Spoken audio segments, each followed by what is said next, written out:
Assalamualaikum warahmatullahi wabarakatuh. Nama saya Ferdi Nur Zikri, NIM C1C018217, akan mempresentasikan tentang konsep keperlakuan dari psikologi dan psikologi sosial. Sikap adalah suatu hal yang mempelajari seluruh tendensi tindakan, baik yang menguntungkan maupun yang kurang menguntungkan, tujuan manusia, objek, gagasan, atau situasi. Sikap bukanlah perilaku, namun sikap menghadirkan suatu kesiapsiagaan untuk tindakan yang mengarah pada perilaku. Oleh karena itu, sikap merupakan wahana dalam membimbing perilaku. Sikap tidak sama dengan nilai, tetapi keduanya saling berhubungan. Yang berikutnya beberapa teori terkait dengan sikap. Yang pertama, teori perubahan sikap, teori pertimbangan sosial, konsistensi dan teori perselisihan, teori disonansi kognitif, teori persepsi diri, teori motivasi dan aplikasi, teori motivasi awal, teori prestasi, teori motivasi, teori keadilan, teori edge, teori harapan, teori penguatan, teori penetapan tujuan, teori atribusi, teori agensi, dan pendekatan diadik.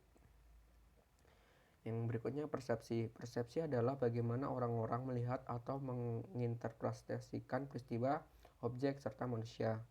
Orang-orang bertindak atas dasar persepsi mereka dengan mengabaikan apakah persepsi itu mencerminkan kenyataan yang sebenarnya. Rangsangan fisik versus kecenderungan individu, pilihan organisasi dan penafsiran rangsangan, keterkaitan persepsi bagi para akuntan, dan yang terakhir persepsi orang membuat penilaian mengenai orang lain. Yang berikutnya nilai.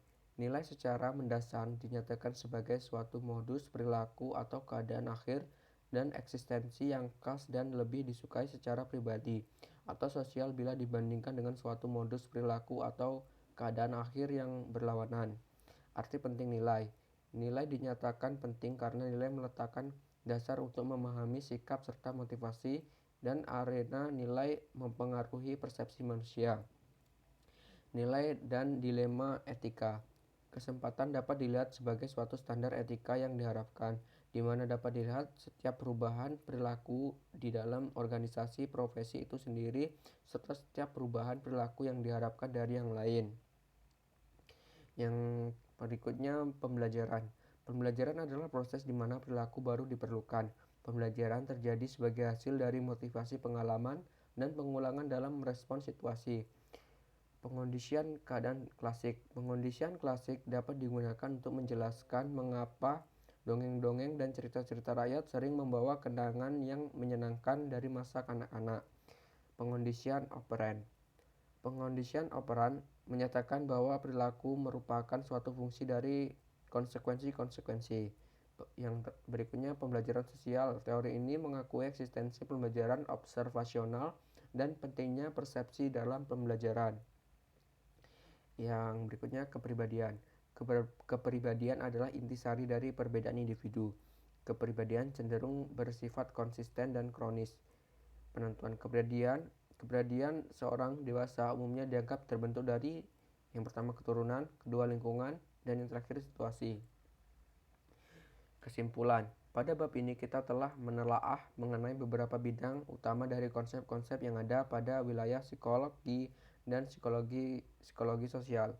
Juga telah dijelaskan konsep-konsep utama yang terdapat di dalamnya, di mana sikap, penaruhan sikap, motivasi, persepsi, pembelajaran, dan kepribadian dibicarakan. Kemudian dilihat bagaimana hal tersebut diterapkan terhadap sistem secara teoritis pada akuntansi keperlakuan, kemudian membandingkan perilaku-perilaku lain dalam organisasi. Mungkin itu saja yang dapat saya sampaikan, kurang lebihnya mohon dimaafkan. Saya akhiri, wabillahi taufiq wal hidayah. Wassalamualaikum warahmatullahi wabarakatuh.